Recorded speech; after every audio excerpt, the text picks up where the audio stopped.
วันที่9สิงหาคม2026แผนกวัฒนธรรมและท่องเที่ยวนครหลวงเวียงจันทน์ออกแจ้งการฉบับเลขที่1084/วทนวเรื่องปิดให้บริการชั่วคราวในระยะวันที่8ถึงวันที่12สิงหาคม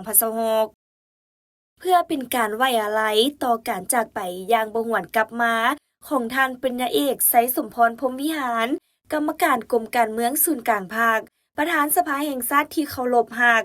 แผนกวัฒนธรรมและการท่องเที่ยวนครหลวงเวียงจันทน์ขอการร่วมมือและแจ้งมายังบรรดาทานคือ 1. ให้บรรดาทานเจ้าของธุรกิจผู้อำนวยการร้านบันเทิงและคาราโอเกะที่เคลื่อนไหวธุรกิจอยู่ภายในนครหลวงเวียงจันทน์ปิดให้บริการเป็นการชั่วคราวในระยะวันที่8ถึงวันที่12สิงหาคม2026 2. สำหรับร้านอาหารแม้นให้ขายแต่เฉพาะอาหารส่วนการนำใช้เครื่องเสียงเปิดเพลงที่เป็นการสังสรรค์ม่วนซื่นใช้เสียงดังแม้นให้งดบริการชั่วคราวก่อน